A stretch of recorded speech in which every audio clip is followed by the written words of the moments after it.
where the people are not happy. And William Ruto's incompetence has led us to an economic collapse. So Raila is also having second thoughts whether he should fully immerse himself in this collapsing regime or he must maintain his independent identity. William Ruto has run out of his tank for performance. His energy tanks on performance is this. There's nothing more. You can't tell him to run further. He can't. 20 million per stop. So Mathare 20 million, Kamukunji 20 million, Dagoretti 20 million, Kibra 20 million, Langara 20 million. Why is he not giving them? Nini Nyoro is a project of William Ruto. And what was happening in Parliament yesterday is orchestrated.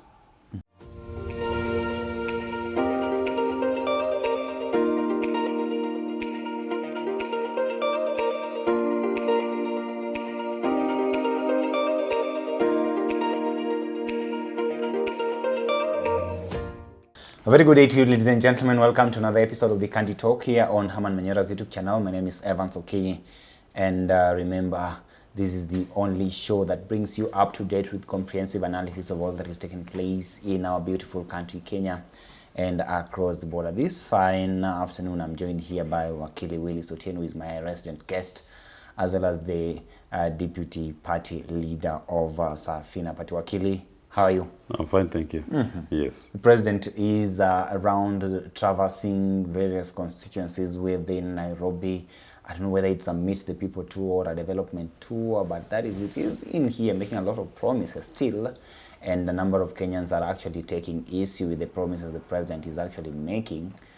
I want us to begin from there in the first place. Why should people have a problem with the president getting to know how the people are on the ground and feeling it on how he should actually deliver, at least according to him? Two things. Number one, what promise is he making? The national budget and expending is made in the Appropriations Act during the budget making process. All projects to be done by government are in the budget. So when you go around on a rooftop, start telling Kenyans, I'm going to do this, spend 1 billion here, 300 million here, do this. Where is it in the budget? And you find members of parliament whose role is to approve the Appropriations Act, cheering him, not knowing that it's them who ultimately have a say on how public money is going to be expended. That's the duty of members of parliament. And they've passed the budget. And they're the ones in the process of making the next budget.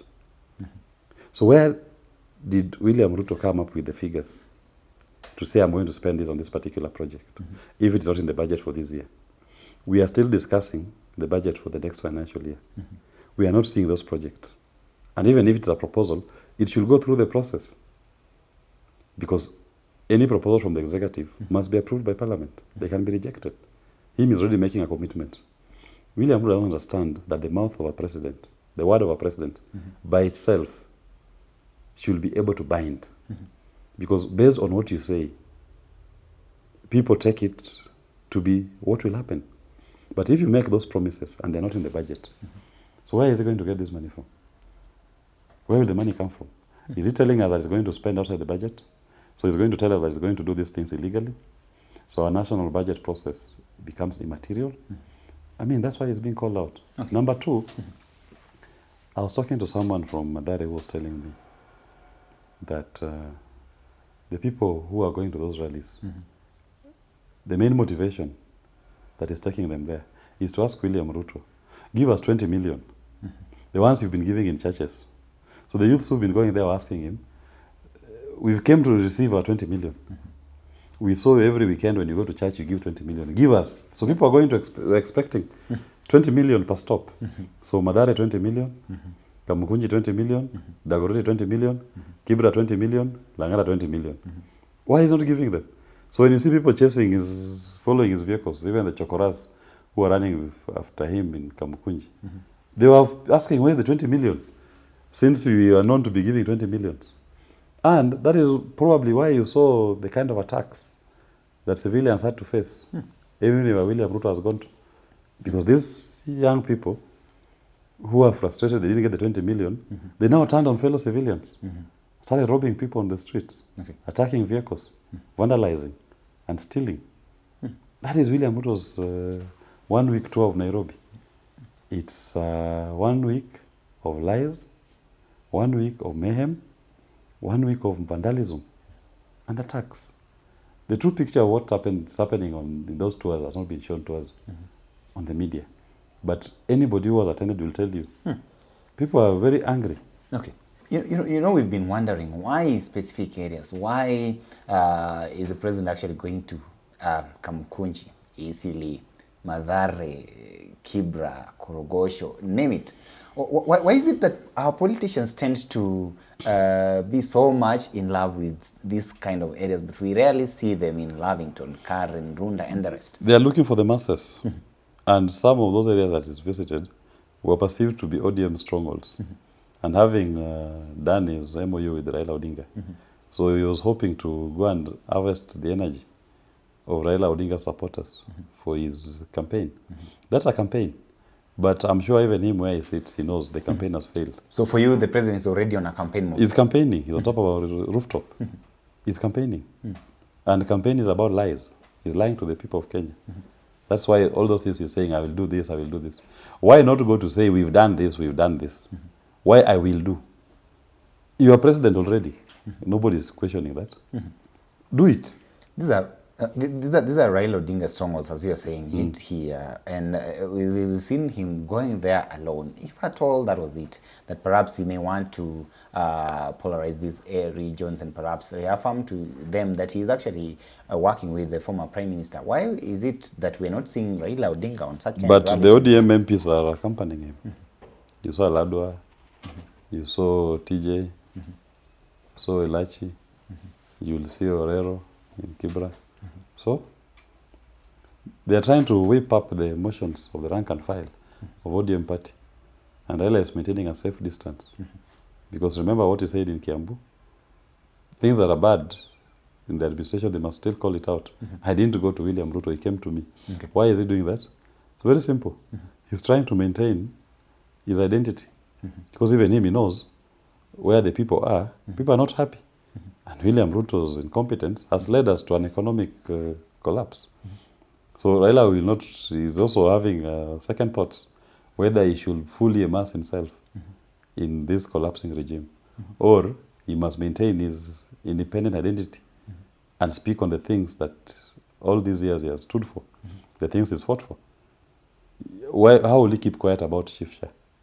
Why will he keep quiet about the economic pain the people are going through?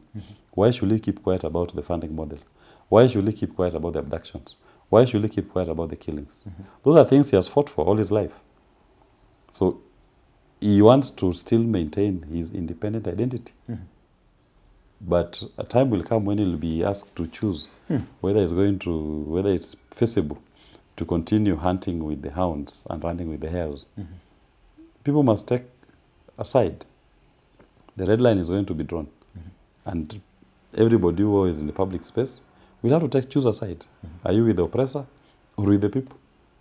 The Raila that I saw in Kiambu still has a heart for the people. And he wants to speak people issues as well. Even though a good number of his senior party chicks are very comfortable sitting with William Ruto and hoping that they should continue reaping positions in the collapsing regime. But that is their right. They should do it. You saw the other day they were trying to lie that they have removed Nyoro from being the budget committee chair and give a Tandi. And then you see majority leader and minority leader in a very pre-planned manner attacking Ndindi Nyoro for developing Kiharu. Of course, that is part of Ruto's campaign. It's part of trying to hoodwink us, trying to lie to the people of Kenya that Ndindi is no longer with Ruto. That Ndindi is now unwanted, and so he should come back to this space and try to get some of the people. No, it will not happen. Ndindi Nyoro is a project of William Ruto. And what was happening in Parliament yesterday is orchestrated, just with a view to give him a platform to go and occupy the space of Kenyans who are opposing William Ruto. The idea is to divide the votes of the people. It will not work. We can see through it. You will soon see him joining another political party or associating with another political party. When you look at that political party, you will notice all the top officials of that political party were previously very die-in-the-wood supporters of William Ruto. They have now registered a political party. So you're saying that the vitriol and attacks against the Kiaru member of parliament are not actually genuine? It's not. It's orchestrated. But we've seen the kind of moves that he's made ever since these problems started facing the former deputy Have president. have you ever heard him say Ruto must go? We've not heard him say so. So? But he's always sat on the fence. The point is this. If you think that he's genuine, nothing stops him from saying Ruto must go. And he could have said it longer. A long time ago. Not now. But why is he silent? He's silent because that is part of the plan. I'm telling you, it's orchestrated. So he was told to keep quiet for some time. After keeping quiet for some time, he's now removed from budget committee. After being removed, they claim he's now a victim. And even as they're removing him, you notice what they're doing in advance. First, they start discussing his conduct without a substantive motion. Yeah, I saw that. And the discussion is based on him allegedly developing Kiharu. So they want to endear him to Muranga people and the mountaineers. And then he uses that as a basis. Then now he's joining this new political party. He's running for president. The idea is just to steal voters, my friend. We know how these things work. It will not work. They will fail. They test, and I advise Kenyans, if you want to know anybody who is genuine, where was their voice during the Gen Z revolution here? Where was their vote when people were voting for the finance bill? If you want to know that someone is not with the people of Kenya, go and check his vote on the finance bill. Did he vote yes or no? Of course, he voted yes, but then before that, you see, Ndindi Nyoro's case was just okay. And actually, you remember even at the time when they were campaigning for President William Ruto back then, he was totally on that other side. And I think things started changing when now the impeachment motion came about, and they started, some of the members of parliament from that particular region started seeing this as some sort of an humiliation to the community. And you saw the kind of stance that Ndindi Nyoro took. Did you vote for Gachagua or against? He didn't vote. When you don't vote, what does it mean? Support by silence. Because if you're against it, you vote against it. If you don't vote, it means you're supporting it in silence. So that was part of a plan. So, okay, you must see this. You must understand how it works. Okay, so you're saying here that this is also another sort of choreography that is working in front of us here. It is choreographed with a view to hoodwink the people of Kenya, and most of some people from the mountain region and young people, to see Ndindi Nyoro as a victim of William Ruto and embrace him. The intention is just to divide the votes. It's not about him winning. William Ruto Senior has no chance of winning any election. Okay. So, and I questioned on this channel, what we are going to witness from William Ruto, he's not trying to get new votes. He's trying to divide the people. So you're going to see a proliferation of many candidates. I've just told you one. There'll be another one and two more. So are you trying to say that we should expect seeing Ndindi Nyoro in 2027 as a presidential candidate? It will happen. In fact, before then, you're going to see him joining a political party. First thing, he's going to start talking against the regime. Then he'll start talking about national issues. You're going to see him getting more coverage in the front pages of newspapers. Yeah. Is that the same case with Justin Muturi? No, Justin Muturi, him is profiled himself on the issue that was affecting his family. Yeah, he's made a national issue because there are other families that suffered similar fate. Him was personal to him. His son was abducted. Okay. So that was personal to him. And he can understand at a closer level the pain that other families of abductees have had to go through. So it was more personal, not orchestrated. But at the end of the day, he's also getting some political mileage from what is happening here. But you're not going to see him getting political mileage to look for national office. He's very clear on what the issue is. It's abductions. What is the issue with Ndindi Nyoro? He can't tell you. Just as Muturi can explain to you where he's coming from. I'm a victim of abduction. My son was abducted. And if I didn't intervene with the president, probably could have been killed or still being held in captivity. Okay, what of the case of the other Rigathi Gachagua allies who've also been asked from various committees in the Senate as well as the National For those ones, they've been loud and accompanying Rigathi Gachagua in his political engagements. That is foreseeable. You can see the fallout starts with Rigathi Gachagua's impeachment. Where is Ndindi Nyoro? Have you ever seen him even accompany Gachagua? Have you ever seen him call a rally and say Ruto must go? Yeah, he's never. Then all of a sudden, he's removed. And then now, you will see him now start speaking. Had he been as straightforward and as vocal as Kimani Ichung'wah is on the issues relating to the governance of this country, do you think that he would have been axed from that committee? But he had been a very strong defender of the committee. Go and look at his previous clips. He's defended on the floor of the House so many of the things that this regime has been doing. Okay. So why are you saying... His silence just came at the time when they knew we'll need someone to help divide the vote. That is when his silence was engineered. And you're now seeing the play. Everybody can see the play. Okay. What to say Wajinga, bwana? What to say Wajinga?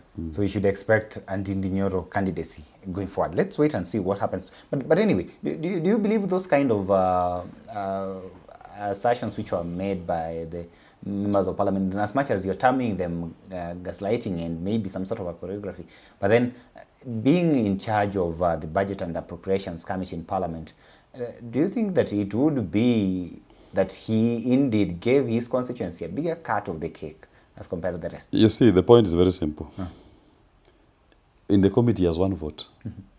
There are more than 15 members of that committee, almost 20-something. So, all that is just bullshit. Okay. Because it's a committee decision. The chairman does not have any 20 votes in his pockets. It's the committee members. And ultimately, whatever the committee does, it goes to the main house, the floor of the main house. And the house as a house votes for it. Okay. So this is just part of gaslighting. If he has used his CDF prudently, and Junet has misused his CDF, then let everybody account for the use of CDF. Because I do believe the things he's been doing, those are CDF things. National government is in the National Assembly. Yes. And Senate that passes those bills. So it's the whole house that passed them. And a member of parliament does not execute unless it is through CDF that illegally they are doing executive functions. And CDF has been declared unconstitutional. Okay. So there's nothing. This was just a charade. I'm telling you, it was choreographed. To try to hoodwink Kenyans. Discuss a member of parliament. Say how he has done wonderful with the people of Kiharu. Then you kick him out of the committee. Then he becomes a victim. He goes to the people and say, now you see, I'm a victim. Now vote for me. Okay. I'm now your new leader. So you believe President William Ruto is strategizing? He is plotting. And those plots will fail. We can see through them. And I do believe not only me. Any Kenyan can see through it. Kenyans are not stupid. What to say Wajinga?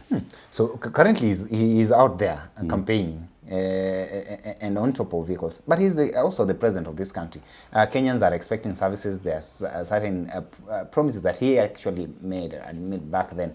But it seems like the president has actually left his manifesto aside. Instead of implementing it, he's back again, giving more promises. And telling people to actually, if at all he is campaigning, then he should be given another chance to implement things which he has refused to implement right now. What do you gauge from all these? That's an oxymoron. That's an oxymoron conduct. Because if you are already in office, you made promises before you got to office.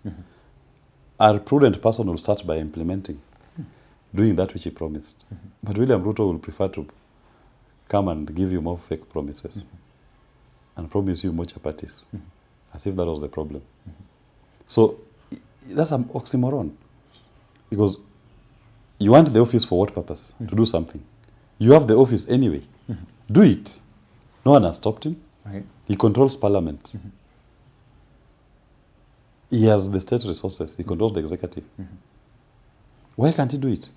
In fact, one thing you must know about William Ruto, what you are seeing today, what you are going through in terms of governance today, in terms of the economy, that is his best. He has given you his best as a president. Because he controls parliament, he controls the executive. He has the purse strings of the state. He has given you this. It is his best. Don't think that there is a reservoir of some goods that he can do. This is his best. So when he's giving you a promise, take it, bearing in mind that what he has done so far is his best, is at his optimum best today. So he cannot get any better than this, he can only get worse, because he's doing it at his best. If his best is pain, then what are you wasting time listening to him lying to you? Yeah, he's tried, he's done his best, and given you these results. Don't even be too harsh on him. Could it be true, as was alluded to by Justin Biden Muturi, that the president's greatest misdoing right now is actually failing to heed to advices that he's been given? That is why we are... That is part of his best. Ah. Even in terms of taking advice, processing it, and implementing, acting on it, that is his best. Okay. So don't judge him. Take him that is what he is. That is who he is. This is his best. There's nothing more. Even if you scrap beyond the surface, there's nothing more. This is his best. It's like telling someone who is running a marathon and they've done 2 kilometers.